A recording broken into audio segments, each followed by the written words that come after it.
Hello friends, my name is Kapil Rana and I am the founder of Hostbooks. Today we have webinar on new technology adoption and real challenges. And we have with us Mr. Manmeet Singh Mehta. He is a chartered accountant having more than 30 years experience. He is CISA from Isaka, USA. Sir, welcome in the webinar. And we, we have with us Bisjit Misra. He is Chief Development Officer in Hostbooks, and he has around like 20 years experience at various level. And we will be covering this entire like current technologies we are using and what new technologies available for us and what are the challenges. And Mr. CA Manmeet Singh Mehta ji and Bisjit will be taking this session together, right? Thank you, sir. And even in between we can have question answer round if any attendee have any question. So I just welcome you, sir, once again. We can start now. Thank you. So is my slides visible and am I audible? Yes, sir. You are visible and audible both. Right. Thank you.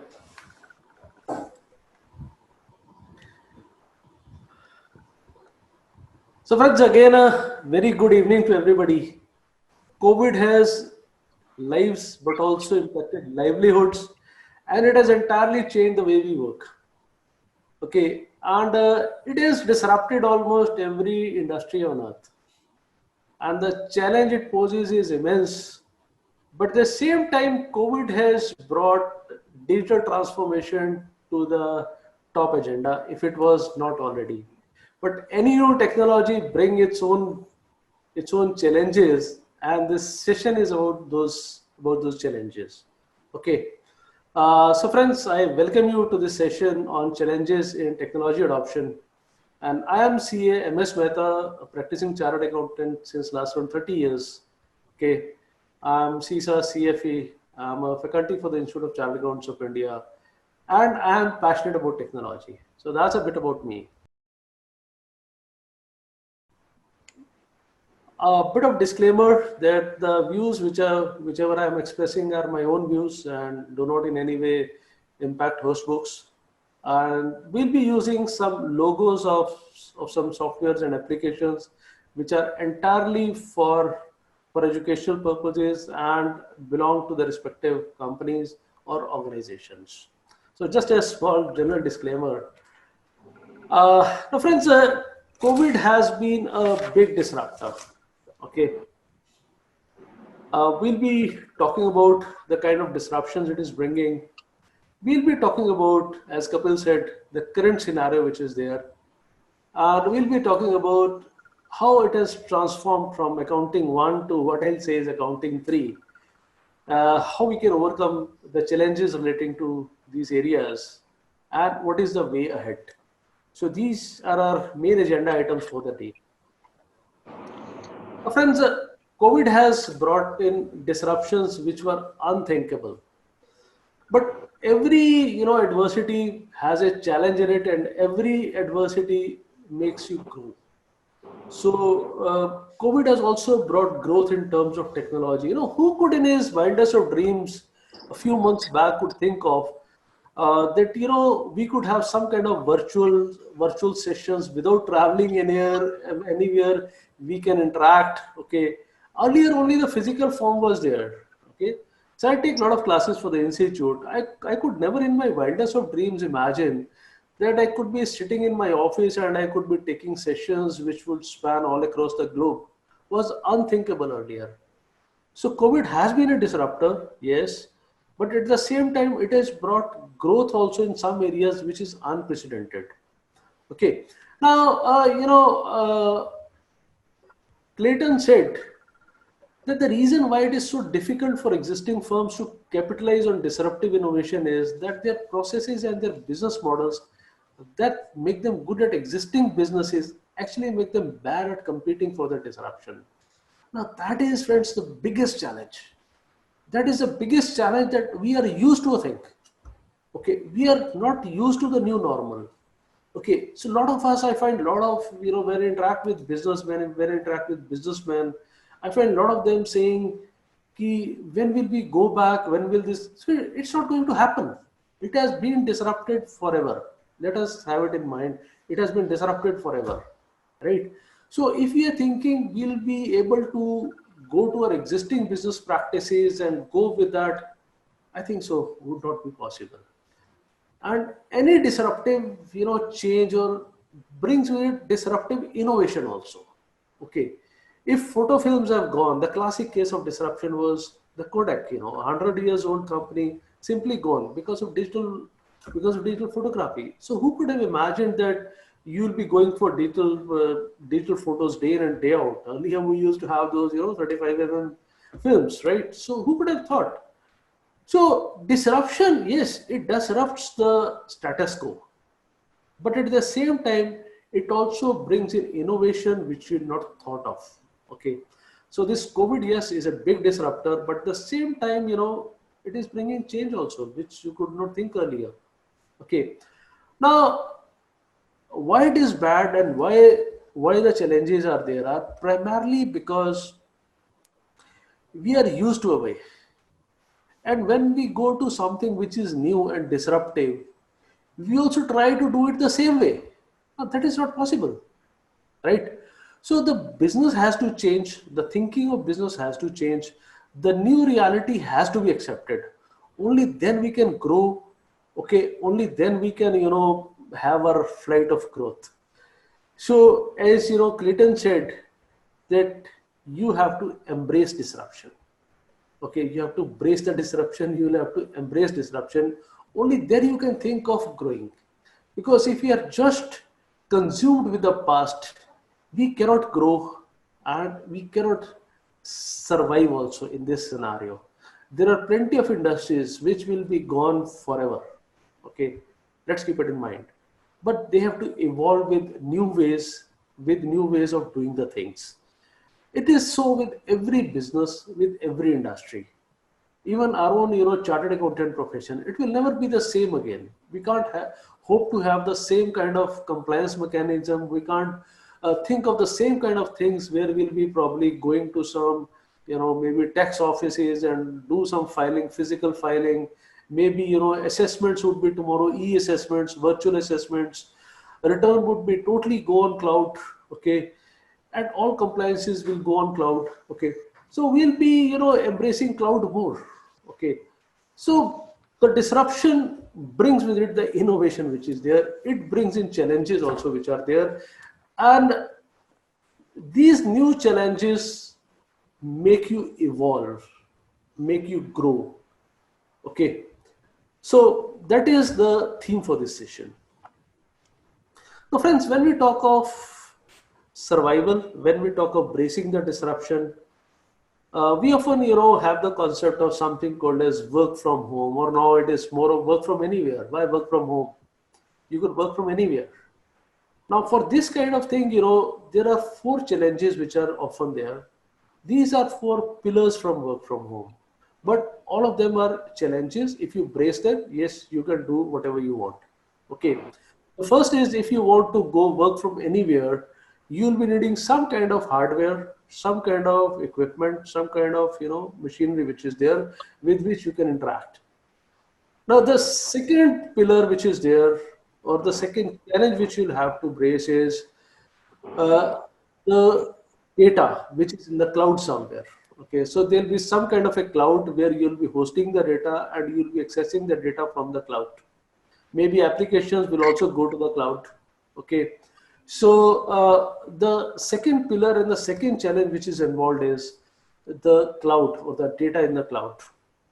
Now, third pillar which you'll need is some kind of Wi-Fi connectivity, some kind of internet connectivity, some way with which some communication can be established, some communication links would be required. So this is the third pillar, and also the third challenge you'll have to brace if you want to go for remote work or you want to work from anywhere. Okay, and the fourth is the apps which are cloud enabled, because today the biggest problem which is happening is we are so much used to our PCs, our offices, that, you know, right now we cannot think of that we'll have applications which are cloud, which are, you know, something we call as SaaS based, software as a service. Okay. So we are so used to having, you know, Tele in our PCs. We are so used to having MS Word in our PCs. We are so used to having PowerPoints in our PCs. I mean, see, all the applications we are using right now, even income tax compliance softwares, many of you would be using something like maybe Genius, maybe, you know, Computex. All of these are what? These are all, you know, based on your systems. And the biggest disruption, which the disruption is causing, you know, you can't reach your office. So those challenges are there. You can't reach your office, and your servers are where? In your office. Your PCs are where? In your office. Your apps are where? In your office. Data is where? In your office. And you can't access them because some of them are in some kind of a red zone or containment zones and all of that. And this is going to exist, friends. This is going to be there for a long, long time. So we have to think about how we can move from work from office to work from anywhere, right? Now for this, you know, the major challenges we'll have to brace. Now these are the 4 pillars which could help you in working from home: the technology or the PCs, and the data in the cloud. Right now the data is where? Maybe in some kind of hard disks, in some kind of PCs we have the data. Okay, somehow we are very, I'll say, or I mean say, we don't want to send the data to cloud. Okay, somehow we don't trust the security or whatever the reasons could be. Then we'll be also needing some good internet connectivity, because right now, you know, Geo Mobile had brought a revolution. Everybody has got an internet, but how capable it is for serving your needs of work from anywhere, uh, there is a challenge involved. So we'll be needing some kind of broadbands or fiber optics, okay, with which we can connect to the net. And the fourth is, you know, we also need cloud-enabled applications which are there. These are the challenges, and these are also the enablers. So these enablers could help you enable work from anywhere, I'll say. So once you have these things enabled, you can work from anywhere. Your office is not a limitation, not even your home is a limitation now. If these are enabled, you can work from anywhere. Maybe if COVID a bit settles, you could sit on a beach and maybe do your work from there also. So not an issue. Or maybe sit somewhere in the mountains, enjoy the fine mountain air, and maybe doing your work also. So anything is possible with technology today. Technology, friends, is the biggest enabler which is there today. Okay. Now, one thing which is very important, which I always say, is for this innovation to take place, this thing to happen, we need, friends, 3 things. First is the mindset, second is the skill set, and the third is a tool set which you need. You need some tools, you need some technology, okay? You also need skills to be using those tools. But one thing which prevails above it all is a mindset, okay? If you have a mindset that, yes, I can do it, you can do it. Technology is, you know, technology adoption is just a fraction which belongs to tools. So if I say maybe 100, I take a scale of 100, then just maybe 5 to 10 would be the technology. The rest 90% is the implementation, the mindset, adoption. And this adoption is not at a junior level. This has to be at the senior level, at a maybe business level, maybe at a owner level, maybe at a partner level, maybe at the top management level. You have to get involved in the dirty work. Let me be very, you know, brute about it. Okay, I'm very brutal about it. You'll have to get your hands dirty. Only then you'll be able to implement it. If you think somebody can implement for you, tough, very tough. Okay. See, I meet a lot of people, I meet a lot of chartered accountants also who are asking me how to adopt technology, what is the best technology. See, every technology is good. Main thing is what serves your needs and how ready you are to adopt to that. And technical adoption is not a one-day's job. So a lot of us think, you know, there is some kind of a magic wand, you know, just goes and everything gets done. No, it takes time, because there is some preparation time which has to be there for that. The processes have to be realigned for adoption of technology.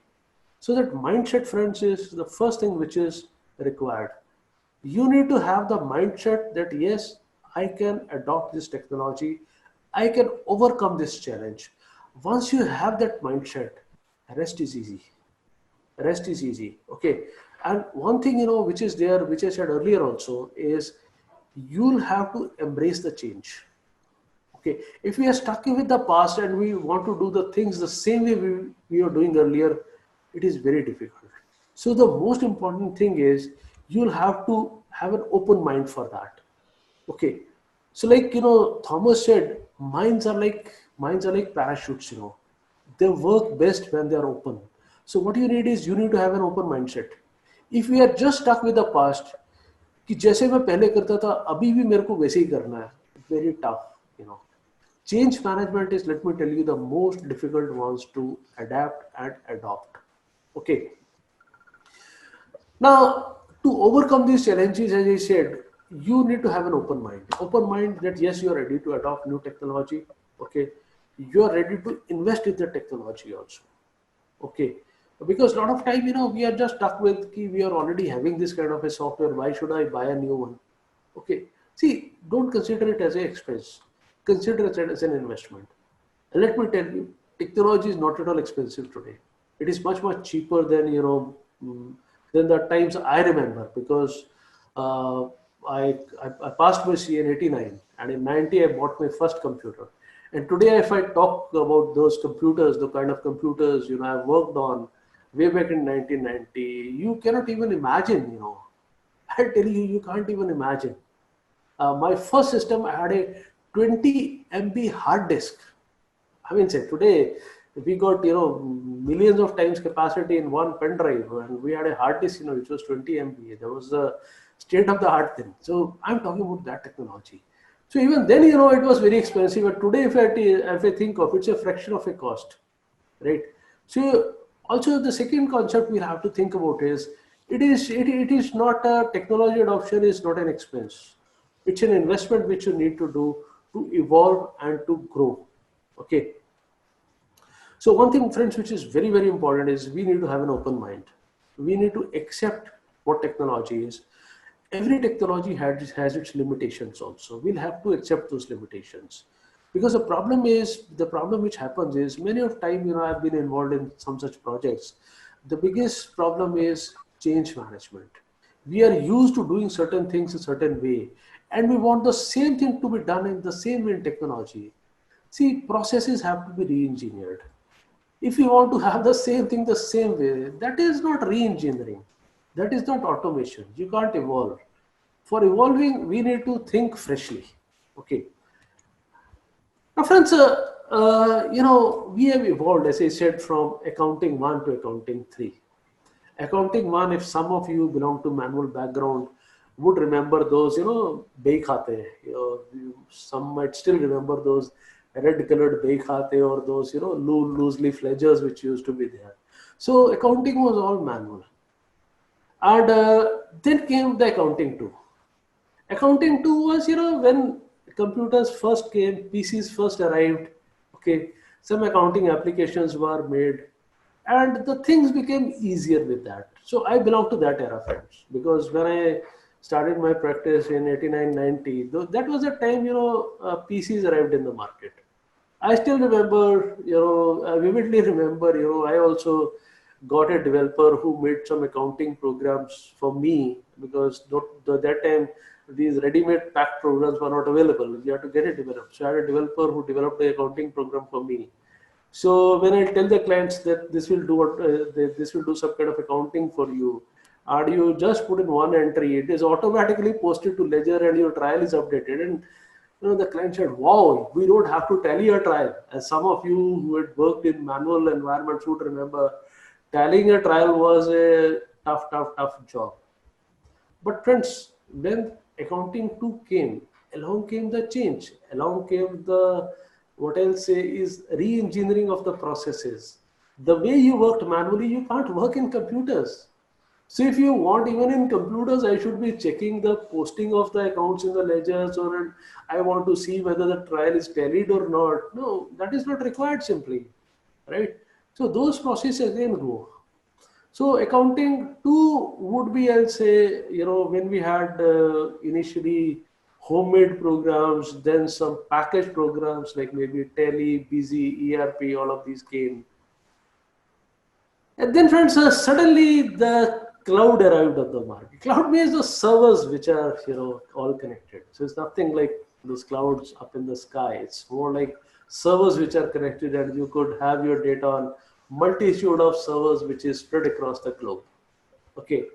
Now, with that, data localization or, data in one PC was no longer relevant. You could have your data anywhere, and you could have, your data in the cloud. And similarly, you could also have applications in the cloud. So you don't need applications which are housed in here where you'd be working. So along with that came smart automations. Okay, the things were automated, digitized. Okay, machine learning came in, artificial intelligence came in. Now, if you see the modern day accounting and the modern day, all these applications which are there, they are more about, some kind of visuals, okay, some kind of visualizations which are there, some kind of dashboards which are there, some kind of analytics are there which you could not think of earlier, okay.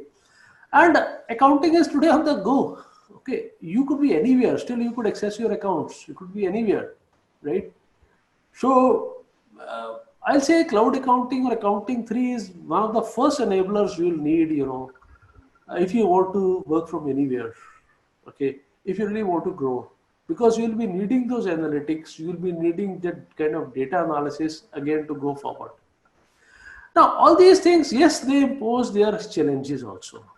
And they are enablers, but at the same time, they pose their challenges also. So to be adopting accounting 3 or the cloud-based accounting makes the things much easier. But again, we have to get out of our traditional mindset. No longer are we concerned with those, we'll have to make a debit also and a credit also. Much of it is, just single entry, and a lot of data is being captured right from the source itself, maybe from invoices also, maybe your, travel bills, maybe your train tickets, maybe your plane tickets. Data would be captured automatically and posted. That's the kind of automation we're talking of. Okay. Now, recently, Satya Nadella, the CEO of Microsoft, he had an interview with Forbes. He was saying was that I don't think we go forward with exactly the same type of workflows, or how we do work or business processes the same way, right? So thing is, you'll have to reimagine your whole processes. What's important is you need to reimagine your whole processes. If you want to evolve, then the same things can't go the same way. You'll have to change. Okay, you'll have to reimagine your whole scenarios. And I believe this lockdown period, those who have invested in that growth, those who had invested in the thing, was a right time, where you could invest on thinking and reimagining your businesses and professions, how you can take it forward. Okay, so the business processes have to be reworked, re-engineered. Okay, now going with some tools, what I'll say is that the status quo has to change, and for the status quo to change, we need, some things which will enable us, number one, to work remotely, number two, to manage remotely. Okay, and we'll need some kind of access remotely to data or applications which are there. Okay, some applications which really help you for remote work. Okay, we could have things like Zoom. Right now also we are interacting on Zoom. So Zoom has become a big enabler, okay, which is enabling communications and meetings across the globe. Okay, and then we got some others like GoToMeeting is a good one. Okay, Zoho Showtime is a pretty good one, and Skype we have worked on since times immemorial, right? But Skype has got a bit of friction, as far as modern communication is concerned. And one of the growing one, which is growing by leaps and bounds, is Microsoft Teams. Okay, but somehow Zoho has captured a big market, and it is comparatively frictionless. Comparatively frictionless, although Microsoft Teams is growing, and if you have bought something like Microsoft 365, so Teams is a part of it. Okay, so makes your remote work and interaction with your staff and others much easier, much smooth. Plus, it has got feature where you can share your screens also, so helps in kind of interactivity which is there. Okay. Then friends, communication has been enabled through, we are all used to kind of WhatsApp. Okay. But WhatsApp is more for informal communication, whereas for Teams you need some better means of communications. And one of the most popular ones right now is Slack. And with Microsoft Teams growing, that is another one, which is growing in popularity. So when you want to interact with your staff, when you could have specific projects with your staff to work on, where there be, because see, when your staff is working remote and you're also working remotely, there has to be some means of communication. There has to be some means through which you could chat, you could keep control of the work. Okay, so all that, for that you need two kinds of communication. One is what I say is synchronous or real-time communication, which could be enabled through Zoom and all that, right? But at the same time, you also need some kind of asynchronous communication. Asynchronous communication is where you say something, but you don't expect a reply in real time. Reply may not be real time. Okay. Now Slack and all these and emails and all these are for asynchronous communication, because that capability is required again when you are working from anywhere. Okay. Like you have your staff and you want something done. So you could just send him a message, I want this done, or what's been done about this. Maybe after 5 hours, maybe after 2 hours, maybe after 5 minutes, and maybe after 5 days, he could respond, depending on the priority of the work, depending on the other things. And many of these tools are free or have a very nominal cost. So it's not a big investment you need to make on this.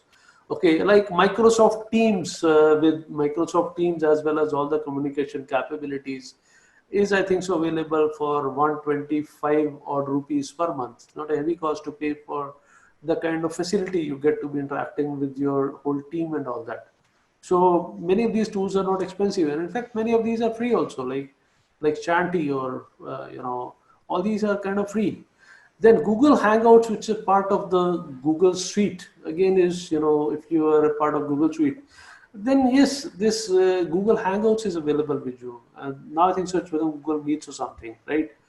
And then Click is there, which is from the Zoho stable. Zoho gives a lot of tools which help you work remotely, and Click is one of them. It's again like your WhatsApp or that, Slack and all that, right? It's a similar kind of tool. And then you also need access to remote systems sometimes, because your staff is working, he's not aware how to do the things. You need some kind of a remote access also. Then one tool which could help you out is AnyDesk. Okay, which again on the go, on the fly, you could just log on and do it, or you could install on your system something like a TeamViewer, okay, or maybe AMI. So these are some of the tools which could help you in remote accessing the machines of your staff, okay. So that somewhere you need to check something, you can work collaboratively also.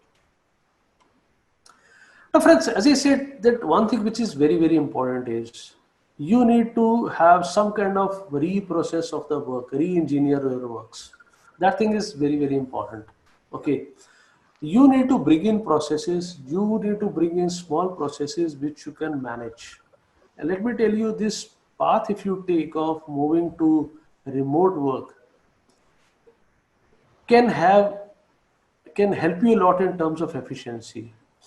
Because see, when you got to put it to paper, when you got to put it to some machine, to some processes, then I can tell you, you'll be thinking a lot about what these processes are. You'll understand your own processes better, and you'll be able to break them down into small areas, which you can then manage using some kind of task programs like maybe Cordial, or maybe Trello is a good program for the project management. Clockify is good, when you want to time, because see, you've given remote work to your staff, but how to track them? Now for tracking them, again, you need some kind of mechanism to track the work. Okay, how much time they have put. So once you break it down into processes and you are able to track them, I can tell you your works will come much, much better. Okay, because now you got time bound goals which you need to achieve. And those time bound goals will help you achieve efficiencies which you had not thought of earlier.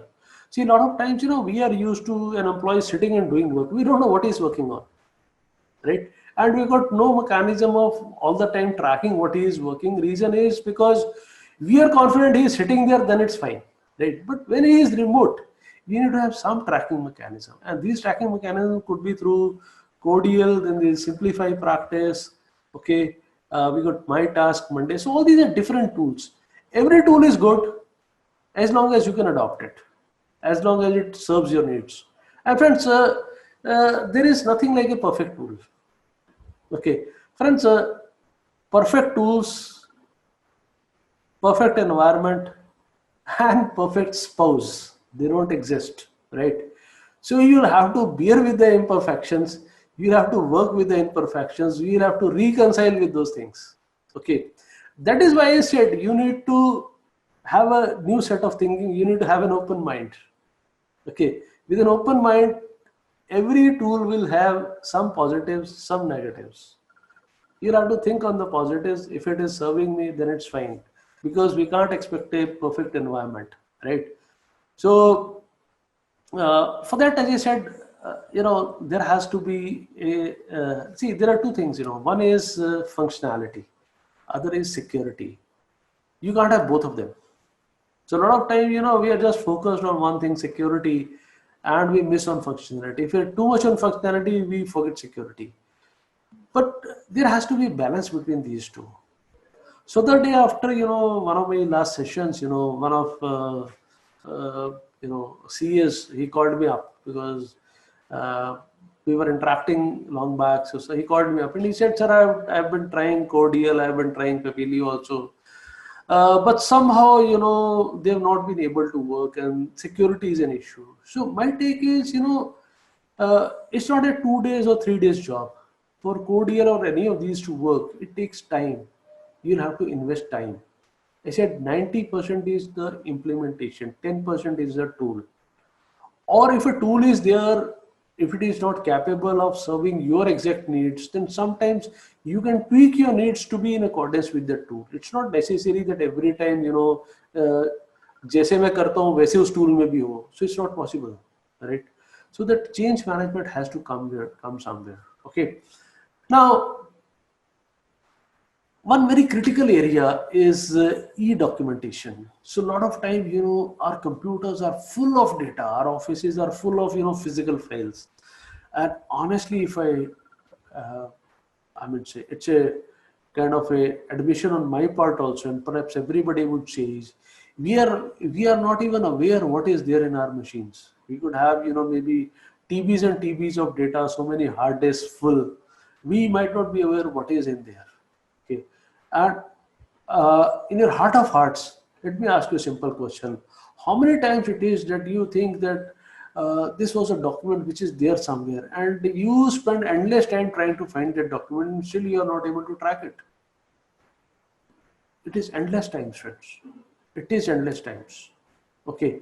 So today we got e-documentation management, which is there. So there are plenty of tools which are available, which can tag a document, which can arrange your document.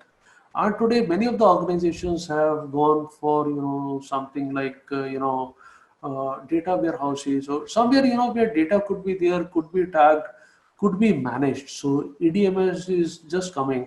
So some tools like Atlassian is there. It's got a Confluence which is there.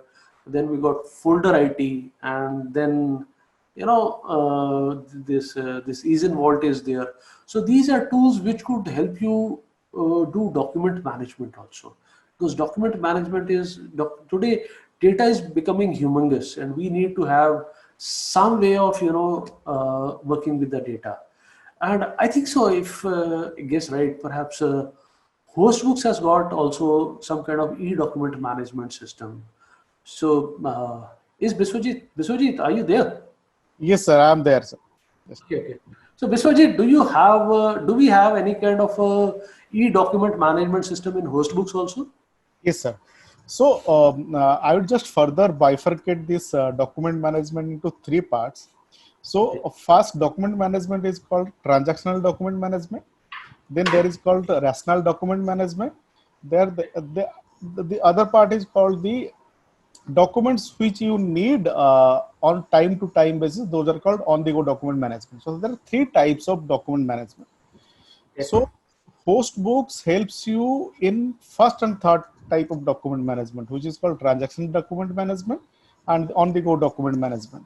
Mankirat, can you just show? Can we see a demo of how it works in Hostbooks? Yeah, So just that, I just want to do that. So as I said, sir, the on the go document management. So Hostbook provides a cloud based document management system for each of its user. So go to Hostbook Cloud, My Cloud. Yeah. So so these are predefined buckets we have created. So you can create n number of buckets over here. So this 10 GB cloud data is free. You can store any type of your document. So the beauty of this cloud storage is that this is 24/7 content free document. That means it is being scanned for virus and other things. So so any this is hosted in AWS S3 bucket. So the penetration, the attacks cannot be done to this. When you connect to this document storage, you have to go through a Lambda connection, which is a secured connection. Then user can download or upload or delete based on its requirements. You can create a folder.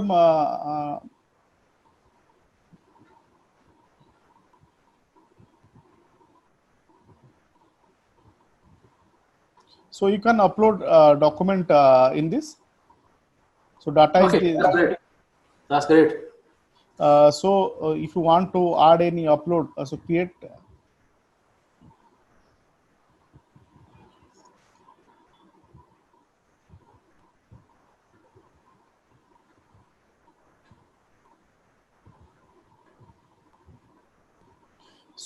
So while you create that, there is a log being created. So when you created, that log is there. So any changes, anything happens, you can see that log.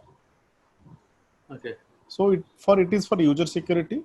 Second thing, that documents like client's PAN card, your agreement, any house related property document, anything, which is the safest one you can keep here. And as I said, only you can have access over these documents. No one can have this access over the document. That's great. That's great. So I think you have guided us that way. So Right. Sure. So, okay. So friends, can I go to that transactional document? Can I source? I'll take 1 minute. so sure. Why not? Go to accounting application.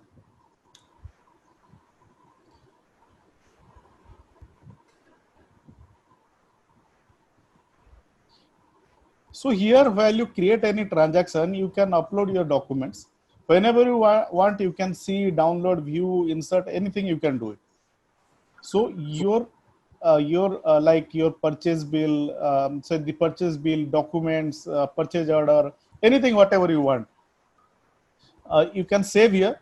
At any point of time, you can download, see, email, whatever you want, you can do over here. Okay. So this is the way we are handling the transactional document management. Over to you, sir. Thank you, sir. Thank you. So we're talking about e-document management system. So you saw just a demo of how it is possible in Hostbooks also. It does the e-document. And see, the biggest challenge is retrieving those documents. So there has to be some kind of a tagging mechanism. There has to be some kind of a good retrieval mechanism which is there. Okay. Next, friends.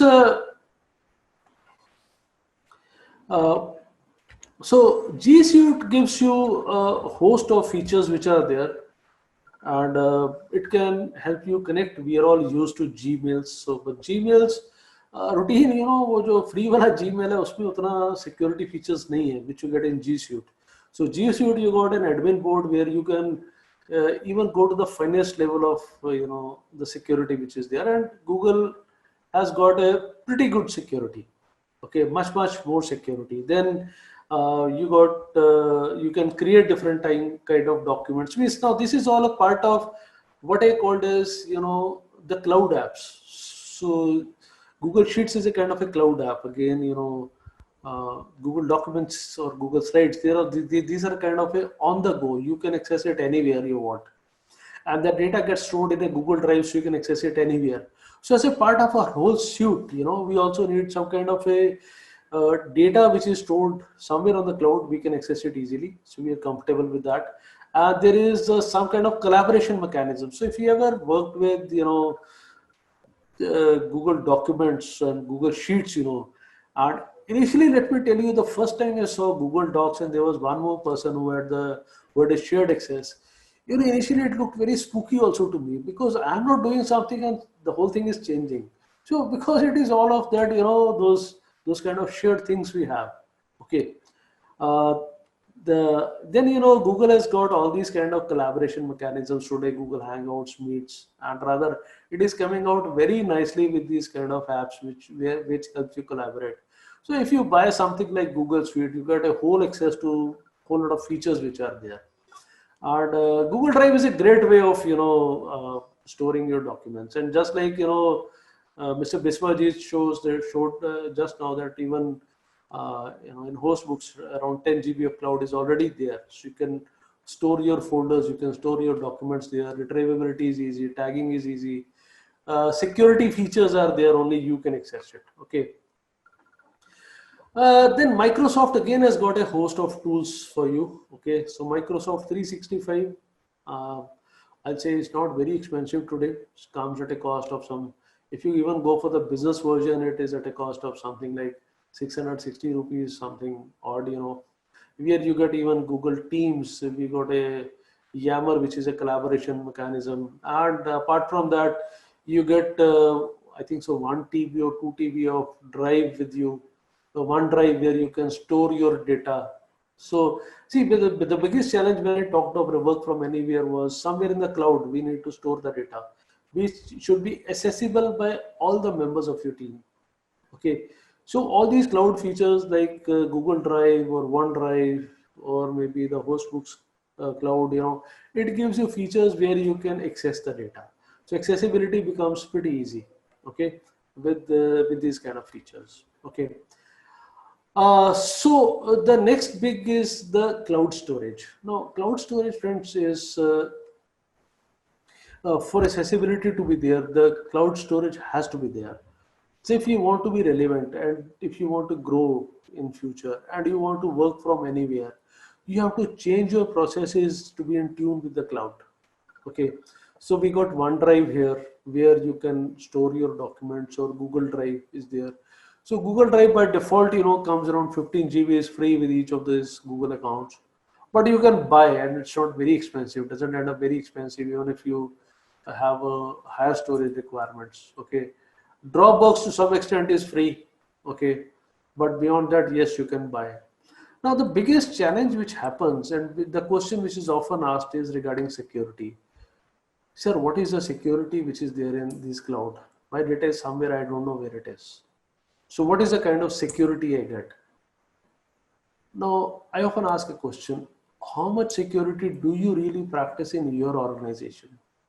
On your PCs, how much security do you really have? Okay. Do you ever know who has access to your machines? I would say I go to many organizations where computers are just lying, anybody can access them. And 90% of the machines do not even have the required, operating system level passwords. Okay. So even if it is defined, then they'll have a very easy password, and maybe, sometimes the funny thing is, I have found it, pasted somewhere on the monitor, the password is this one. So we are not worried about that, but somehow, we are worried about the data in the cloud. The primary reason I feel is, we feel this PC is within my control. Even though it is not in my control, I don't know who is accessing it, but somehow, we are more relying on physical things, right? वो सामने पड़ा हुआ है तो हमारे को लगता है ठीक है. But when we are talking of the cloud, because we don't have physical control of the cloud, so we feel kind of, now the powerless with the cloud.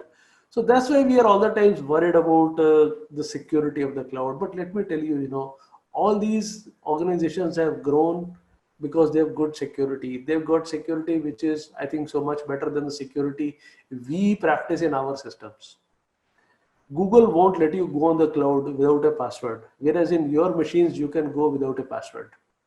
Okay, but again, I repeat the same thing: security, functionality. There has to be a balance between these two. Okay, we are used to more of functionality. That's why we never put in passwords. But security, yes, is required.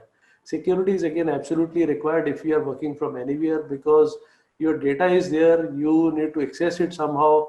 Okay, so security is very, very important. So one thing you'll have to look at is that whatever applications I'm taking, whatever cloud storage I'm taking, good security practices are there. Whenever we are connecting to Wi-Fi, okay, some kind of,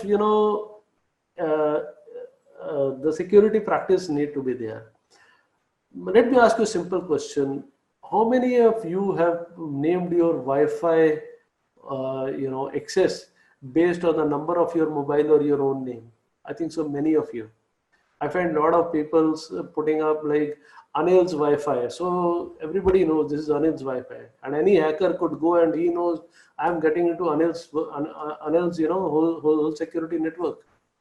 So these simple things we don't follow regarding security. Whereas we should never have the name of the organization or our own name, which is an SSID, because that way a hacker also knows kiska Wi-Fi hai. Right?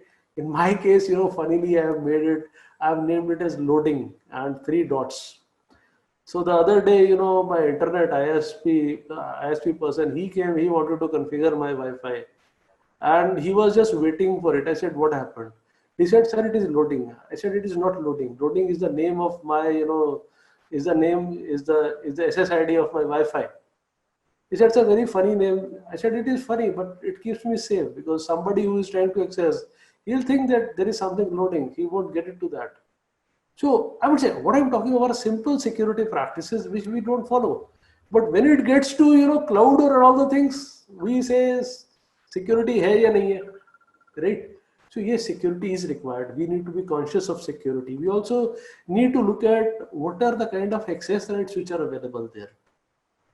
In our own machines also, we need to put in some kind of access rights which need to be there. So Biswajit, what are the kind of access rights and other securities we could see in host books? Could you just give us a bit of that? Yeah. So the first one is that the infra level security. So what infra the development company is using, that is the first kind of security. Then the second level of security comes the connectivity level security. So how me and my customers are connecting to my website, my application. Third is coming the data center level security, where I am pushing the data, where I am keeping those data. So those type of security comes. Then fourth is coming the database and data center, database and data management security. The fifth one comes the application level security. So I'll show that this hostbook website, you just see that. So there is no penetration hack. It comes that in.hostbooks.com. You just you see the URL, sir. Yeah. So before that, there is no www sign, no HTTPS, nothing. So it is a masked website. So if you want to enter into this website, you will not be able to enter, because you don't know what is the actual website URL. That's great. So this is called the masking level of connectivity. So for using any masking level of security, you need to have SSL, TSL, and TSL, the latest version. This is called V2 versus V3. Okay. So that we are using.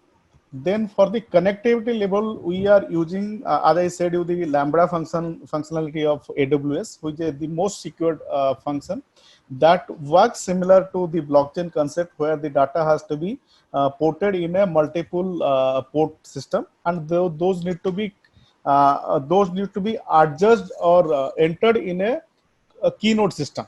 So what I am sending here, those will go there and stored in a keynote system, and that system will convert that into a string of data. So that is the technical part, Biswajit. What I want to know also is, do you have any access-based security for users and I'm coming to that, sir. Okay. Then it comes to the user data level security. Okay. Let's say I am a user which you have given me access, so I can only have access based on your wishes. I cannot have more than that. So if you go to hostbooks level, so when you invite one user, okay, so just so that so there is a role-based access is there. So for this accounting, this person has only bookkeeper. So bookkeeper has only few functionalities. Limited rights. So he cannot do anything that. If I am not assigning you anything, you will not able to see my data. You will not able to enter into the system. So you, without your password, without your user ID, and without your business name, nobody can enter into the system without anything. Then coming to the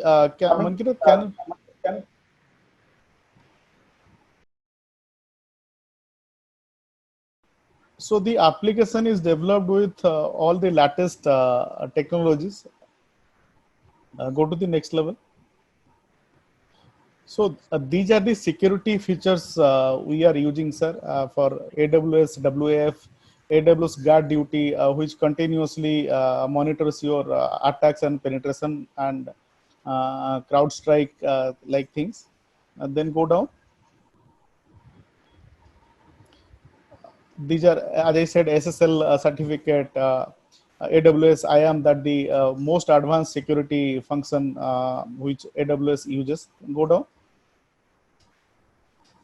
This is the most complicated structure, sir. If anyone has to come to any user database, at least he has to penetrate around 18 odd security parameters. Then he can enter.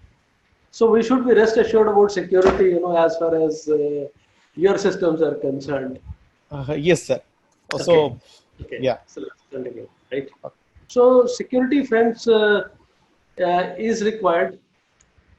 So this is one feature which you need to look at whenever you are going for data anywhere, right? So people are more, than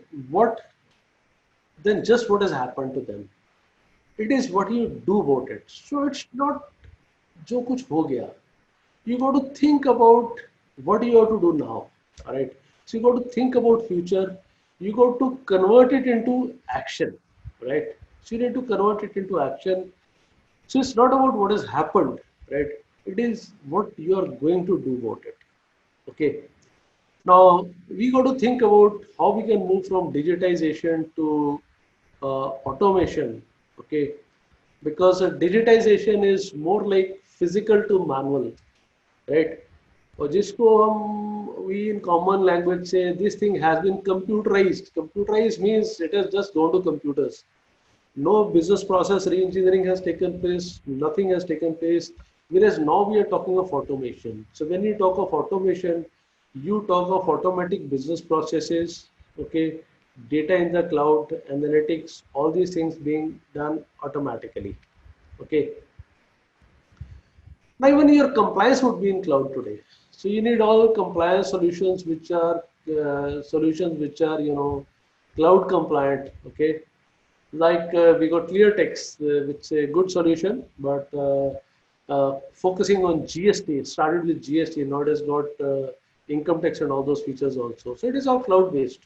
So it's on the go, data is on the cloud, everything is there. Then OptoText is another good solution which is there. And TextMan has also brought out its one solutions which are all cloud enabled. Okay. So many of us are used to, traditional systems where our application and softwares are based on our PCs or servers, right? So somewhere we need to move to the cloud. That's the biggest challenge which many of the chartered accountants and tax professionals will be facing today, because your data is on the systems, right? It has to. If it was on cloud, you can start working from anywhere, anytime, right? Hostbooks also gives you such features of cloud compliance. Okay, and then friends, not only compliance, what you need is a whole automation of your things. Okay, we got some softwares like Perfios. Perfios is good as far as banks are concerned. Okay, so what Perfios does is captures the data from all your banks, consolidates it somehow, does some kind of matching. But it's good as far as banks are concerned, right? Then we got a Find My Invoice. What Find My Invoice does is it goes to your emails and captures all the different, captures all the invoices you could have. Maybe it could be Ola invoice, maybe it could be Uber invoice, maybe it could be an invoice which is sent to you by Amazon or Flipkart or any other. So it scans for invoices, captures the data automatically and puts into some kind of a accounting solution. Okay, but these are what kind of piecemeal kind of things. Okay, because Perfios is good for banks. Find My Invoice will do some kind of invoices. Then we got File, which captures the invoice, works based on OCR. Okay, captures the data from there. So this file, what it does is it captures that data and it converts it into automatic data capture. So point is, we have to move from digitization to automation. Digitization was, I've got an invoice, I scan it, convert it into a PDF. Now here I'm not talking of converting into PDF. Here I'm converting it. Here I'm talking of why should I do the thing twice? First I capture it, then I manually enter it to do something. Why can't the system automatically capture it? See, that is where we are heading to. We are heading to artificial intelligence. We are heading to machine learning, right? We are heading to areas, because in accounting, if you look at, your 90% jobs are repetitive. Question is, why should you be doing it? Okay, if your system can download a bank statement and automatically capture through the name in the narration, it can automatically take it to some kind of an entry. Now, if it is written interest for so and so period, why can't your system automatically capture it and take it to interest rather than you entering it to be bank interest debit and so bank credit? Why should you be doing it? No, that is the automation I'm talking of. We have to move to that. We have to move to that. We have to start moving to that, and most of these applications which are cloud-based give you that kind of facility where it can capture the data automatically, put it in some kind of an accounting system, and at the same time give you some kind of analytics which could help you grow. Because friends, these are, I'll say, challenging times, because till some time back we were talking of growth. Now with this time we are talking of sustainability. We have to sustain ourselves, and Rajesh Mangalji says, sir, please show the previous slide. Sure, Rajesh, I'll go to the previous slide. You can see it in the meantime, but I think so we can share these slides also with you. Okay. Now, when I was talking of the accounting application, what I was talking of is, why can't the data be captured automatically, which you can take to the cloud? Okay. And from which analytics could be done automatically, from which reconciliation could be done automatically. So if the data automatically comes from your bank statement, my question is, where is the need for BRS? We've been used for so long to BRS. So point is, we need to re-engineer the things also. We need to re-engineer the things. And when we talk of cloud accounting applications in India, perhaps QuickBooks is a good one, but QuickBooks is Native American, right? Hostbooks is more of Indian developed, so it's got a lot of features, which are, I'll say, Indianized. Okay, because the difference between our legacy accounting applications, see, I'm nowhere against Tally or any such applications, but the thing is, with our current needs, we need to move forward. Okay, Tally is an excellent application. We've been working on that. Okay, but when we need to move to cloud, we need to change the things also. So there are two aspects to it. One is adaptation. Other is grown with that. Now these cloud applications have grown from the scratch according to cloud. So the efficiency is higher, they are much more adaptable for the cloud. Whereas if you take a application to cloud, then a lot of adjustments have to be made within the existing infrastructure level and the way the application has been developed. Okay, that was a major problem. If some of you have interacted with banks, that was a major problem which happened with the banks. Banks are not automated. Banks had been computerized. So whatever manual processes, only those were taken to computers. Whereas what was needed was a complete, re-engineering of the processes needed. And you need an application which is ground up, which is, going from that. And the biggest problem with all the major banking applications today is what? That they have been adapted to the computers, right? And some of them have been adapted to the cloud, right? So those are the real challenges which are there. Now, what we need to do is we need to move from digitization to automation.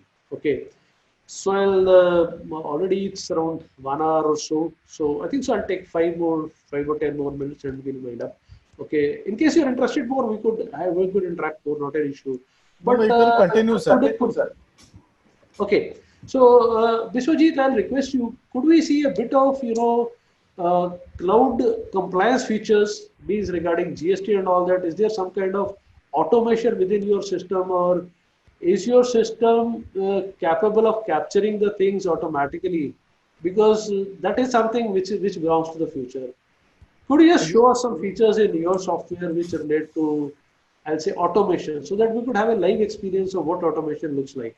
So, Rajesh Mangalji, Zoho accounts is good, right? But Zoho's features are more attuned to CRM kind of thing. Okay, it's from the level of a medium-sized organization. It is more from sales. Whereas these applications are more from compliance angle. So that's a bit of difference I find between Zoho accounts and maybe with QuickBooks and with HostBooks. Okay. So otherwise each of them is good. I said all the tools are good as long as they serve the purpose, your purpose for which they have been made. Okay.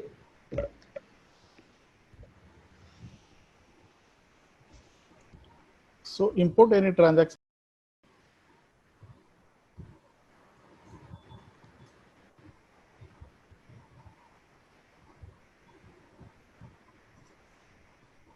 So go to one transaction and spend money or receipt money. Do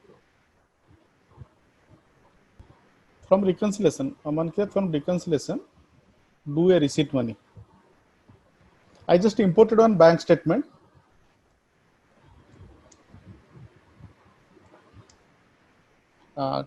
Reconcile with reconciliation कर. हाँ ठीक है.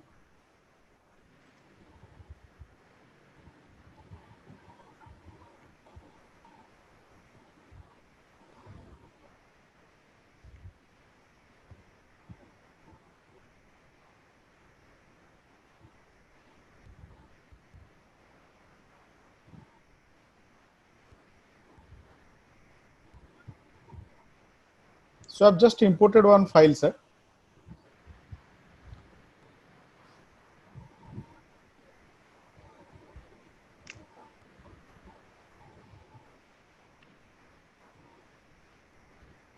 So from one click, you can make all the payment and everything. If you make this, it will automatically reconcile also.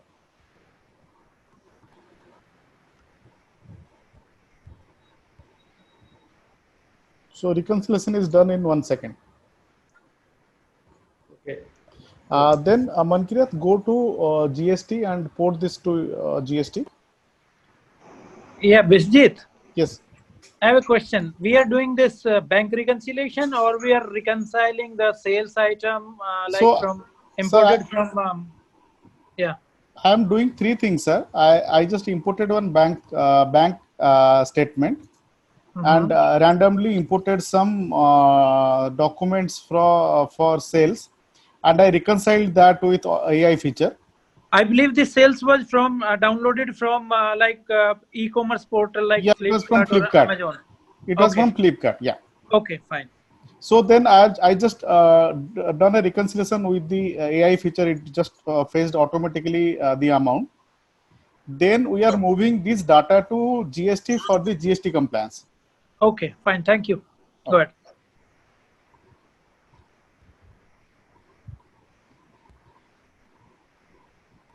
Select the GST.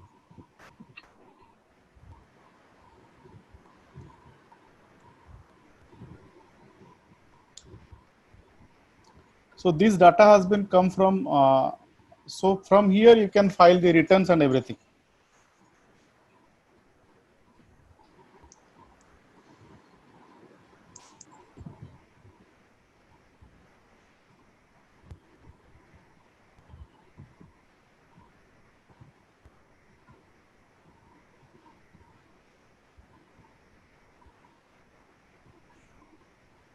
So these are 3 B2CS invoices. From here you can go to OTP request and you can file that. Okay. Okay. Yeah.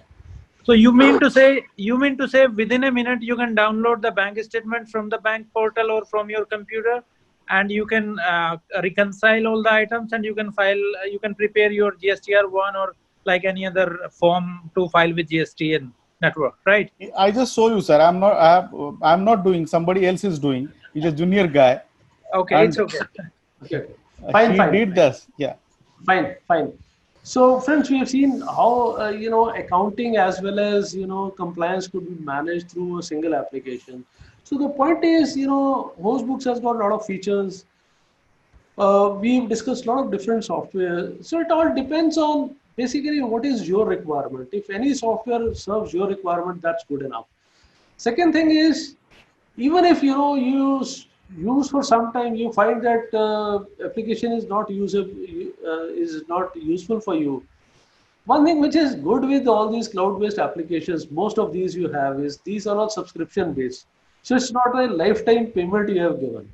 So if you feel it is not suitable for you, you could just discontinue it and go with another one. And most of these softwares would also provide you with some kind of data download features where you can download your data and you could maybe port it to another system. Okay.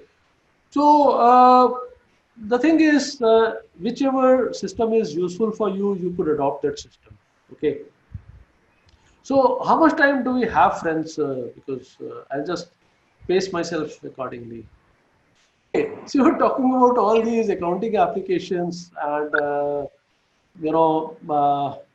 all these cloud compliance. So for many of the chartered accountants who are in this session and even others who are from industry also, who are a part of this audience which is there, what I'll say is that these are difficult times, yes, and everybody would agree with me that in this time it makes sense to be more lean and manage your working capital and cash flows better.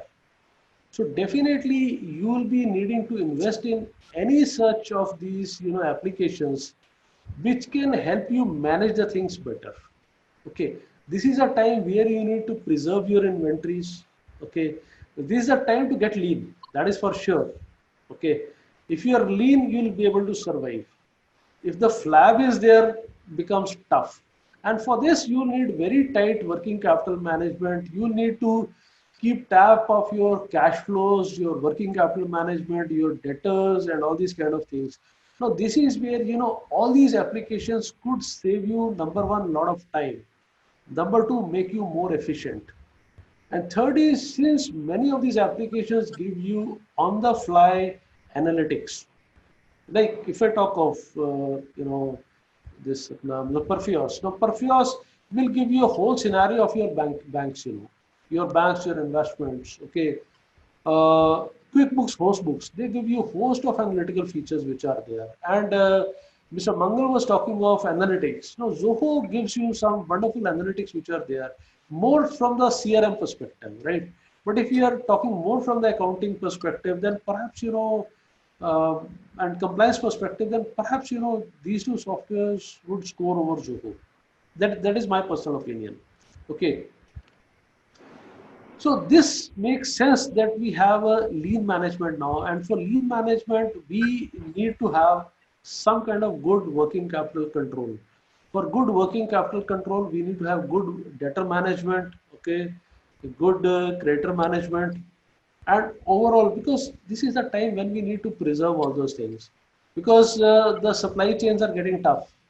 Okay, so payments are not forthcoming from the debtors with so much of lockdown and economic things. So we need to preserve the cash. For that, we need to control our expenses. Number one, as well as manage our cash flows in a much more tighter way. Now, this is where I'll say a good accounting application, a good compliance management could go a long way. And future maybe would belong to e-assessments. Okay, probably you don't need to go to tax offices. You'll have more of that on the E. Now, if you have got more of that on the E side, you'll be needing e-compliance management, e-document management, also e-accounting softwares also. So all these things has to move to that E, which is there. So that was about cloud accounting automation.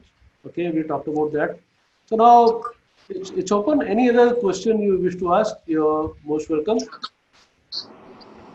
Anything on the question answer side, or Biswajit, any chat which is there, which somebody wants a question? Any question anybody has? Not yet, sir. One was from Mr. Mangal, and I think you have answered to that question. I've already answered that. Yeah. Okay. So any other question from any side regarding these various applications? Yeah, Bisjit. Yeah. Bisjit, would you like to show some unique features of like Hostbook? They are solving current problem or this e-assessment, or like can you show us some special feature of Hostbooks? Okay. Yeah. So Biswajit, there is a question from Pratik Wani. He says, can cloud data be shared through portal in Hostbooks? Pratik, yes, your data that can be accessed from your accessed by your clients or your staff if you are giving them access to use that. So Aday told you that this is a role-based access control module is there. So you can give access to anyone who tries to use that. Okay, so access could be given based on role. So it could be given to staff for some specific roles, and could be given even to auditor where he'll have some kind of a view access. So yeah, for document also. Yeah, for document also access could be based. Yeah, yes. Access rights could be there. Yeah. So I'll be showing 2-3 features which are burning points for at this point of time. Like businesses, they have multiple GSTNs, how to manage multiple GSTN within one accounting applications. Then I'll be coming to the role-based access control. Then for professionals, how they will be managing multiple businesses in say one place at any point of time. Fourth, I'll be coming to. So Biswajit, I'm interrupting you. There's a question about is it purely role-wise, or we can give access client-wise too? This is role-wise and client-wise both. So you can add role to client. You can match that way. You can bind a role with client and client with role, both way. Okay, that's good. That's good. So I'll come to that role-based access control, so that will help to solve a few problems. Mankirat, please. Okay, see, okay, let me stop my share. Right, sure. So Mankirat, come to SSO. Yeah, go to user management.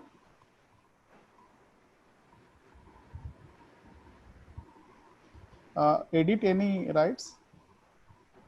So these are the businesses. Plus. So these are the businesses this user is kumarkabis@gmail.com. So I can give the roles based on the requirement of that client and the user. So whether you want to add, delete, permission to give delete or not. So you can give multiple roles. Within role, there are sub roles are there also. Right, that's good. That's good. So I think so, Gaurav, your question is answered. This is exactly what you wanted to look at, I believe. So you can map multiple clients to one user. Yeah, just add 2-3 businesses. Yeah. Accounting, roles, manager, give that manager role. Okay, add business.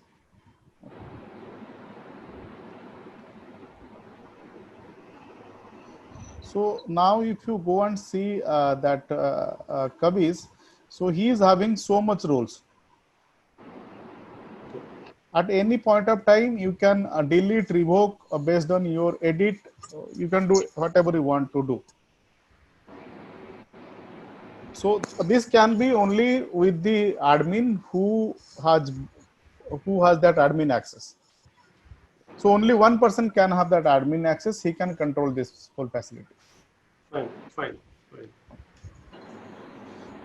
Then go to the dashboard.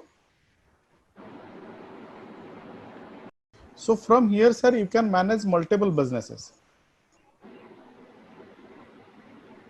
So a person can manage multiple businesses from add a business with GST number just.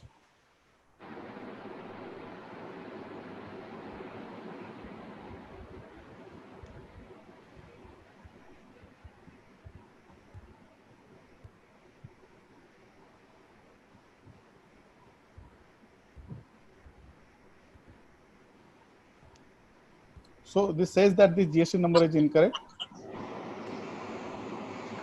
Now you can create this. So all data has been fetched from the panel. You can create this. So Biswajit, we were just talking of working capital management or debtor management.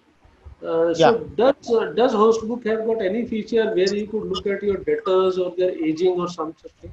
Yeah, I'll show that. Analysis of debtors. So could we I'll see go that? to that, sir. Okay, because we're just talking about tight working capital management means you should be analyzing the aging of your debtors and anything relating to which could help us, which could help an entity manage their working capital better. I'll go to that, sir. Then go to the accounting application, as sir said. Just show how multiple GSTNs can be managed. Okay, so we got a balance sheet analysis, we got a invoice analysis. So from this place, you can see the. Okay, the entire dashboard is there. Yeah, from this place, you can see who is owning how much. Top contacts by sales. That's good. That's good. So from here, you can manage the whole business. Okay. And this dashboard is being updated each point of time when there is a requirement of the. Yeah, so it would be real time, It is real time, sir.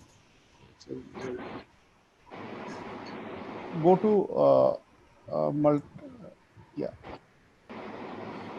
So from here, sir, you can manage multiple GSTN within one application. Okay. You can add n number of GSTNs. Add कर कोई GSTN?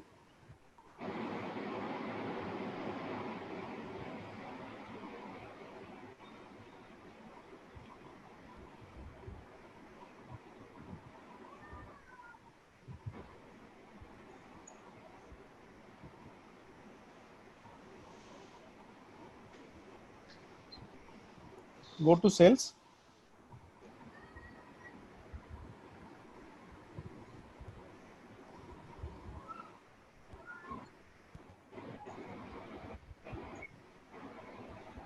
So all three GSTN numbers are there. So you can manage multiple GSTN from this. Okay. So it basically helps us in compliance management. We could have our cloud compliance enabled through all these kind of GSTNs, I believe. So generally what happens that for each GSTN you have to create one company for in other application. Here we are managing within that same application, you can manage multiple GSTNs. So Gaurav is asking, can we import bulk purchases? You can import bulk purchases. So go to the purchase import. I don't have template for that, but you can import bulk purchases.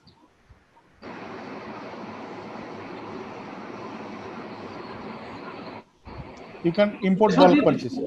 Okay.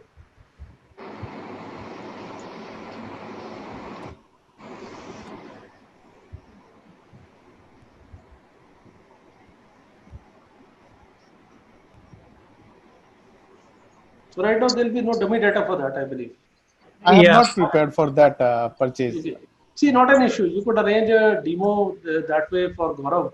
And Yeah, we got, Vijay. Yes, Yeah. sir. we got another question from Uday. Yes, yes, I'm just talking about this.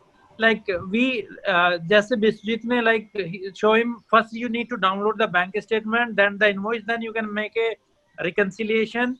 Then how it works? The question is that Hostbook download bank statement of a client, and from there instantly does the relevant entries. But the bank statement does not has complete information. How does it do? So parallelly, we download the invoices from from file or from some like. Portals, e-commerce portals. Then we reconcile them. Okay. So that perhaps answers, the question which was raised by Uday Jaiswal.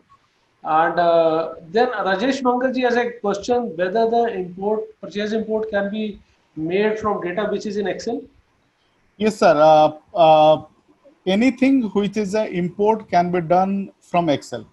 Like purchase, sales, bank statement, contact, inventory, whatever it needs to be imported, it can be done from import. So this is import for sales. Just so that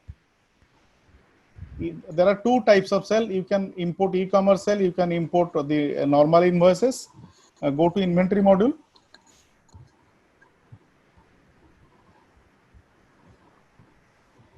So from here you can import inventory. Do you have some?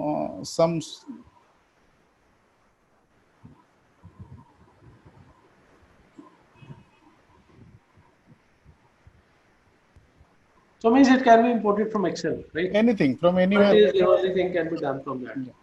So thank you, Biswajit. I think so was a good demo of what this tool was about. And any other queries, anybody from the audience? I'll just add, sir, one point that the Hostbook platform is a complete compliance platform. So starting from accounting, so it does GST compliance, it does TDS compliance, it does income tax compliance, it does EU bill compliance. Any further improvements, whatever things we are adding to it, and we are coming up with an analytical tool which is going to be launched in this month or next month, mid of this next month. Okay. So this is a platform where user can get benefit of the power of technology, the power of automation, the power of artificial intelligence and machine learning which we are using. We as an Indian company are working to make the process seamless and hassle free. And we are welcome for any type of suggestions you need from our side. We are a SaaS company. We are working 24/7 to help the customers. Suggestions, improvements are welcome. We are ready to do that. Few of the participants who are our customers or our helpers, they are continuously working with us to improve this product. Like Pratik Wani, who asked us for a few questions, he has given a list of things to be done in our application. Improvements, yes. Yeah. See, feedback is the best way to grow. Feedback is the best way to grow. I agree with you. So Yeah. thank you, Biswajit. Could you just unshare your screen? So friends, we talked about the challenges which are there. Okay, we talked about, how the challenges need to be met. The first one is a mindset which we need. We need to have a open mindset where we are willing to, accept the change and embrace the change. So disruption works both ways. It disrupts as well as it innovates, and it helps us evolve also. So for these tough times, we need to start working from anywhere. It could have its challenges, but challenges have to be, braced up, right? So only when we face the challenges will we grow out of it. So there are bound to be challenges whenever there is something new. There is bound to be some teething troubles also. We'll need a bit of patience and a bit of mindset to evolve with that. Okay, with the new processes which will be coming in from there. And on top of that, we talked about some tools, how to work remotely. We talked about how we need to evolve from digitization to automation. And thanks to Hostbooks, they have provided some insights into how it is helping automate also.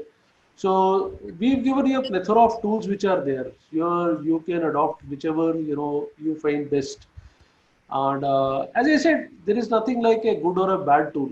It is the implementation and it's the mindset with which you do it, right? So, but the tool should have capabilities which should enable you to work from anywhere today. That's where the future belongs. Okay. So that was about these various tools which are there. And I really thank you for your time and your interaction with me. And the questions I believe have been answered. But then if there are any more questions, I'll just put although my mail and all is there, I'll just put it on the chat so that in case you want to interact on something, then most welcome. Any questions you have.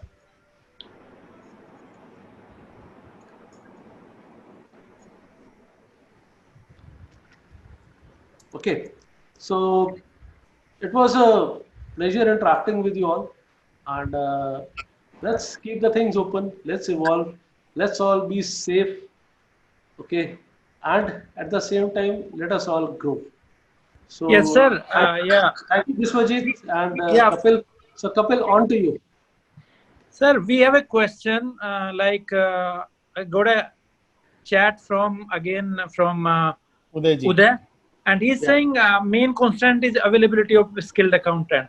So the reason of bringing Hostbook is if you are not an accountant, you are a layman, you don't know about accounting like anything, you still can work on Hostbook. It's a normal tool. You don't need to be skills to work on Hostbooks. You know, it's location independent, it's user independent. A normal guy who run business can work on Hostbooks. He need not to be knowing like all the accounting like entries, debit, credit. You don't need to do that. A normal person can work on Hostbooks. I want to answer that. Okay, Uday, I think so. Your question has been answered. That you don't need to be exactly an accountant to be able to work on these kind of cloud apps, right? So I think so that is answered. So on to you, Kapil. Yeah, thank you, sir. Thank you your time, and thank you all the participants. Thank you, Biswajit. Thank you, sir. Okay, have a good day. Bye bye. Thank you. Bye.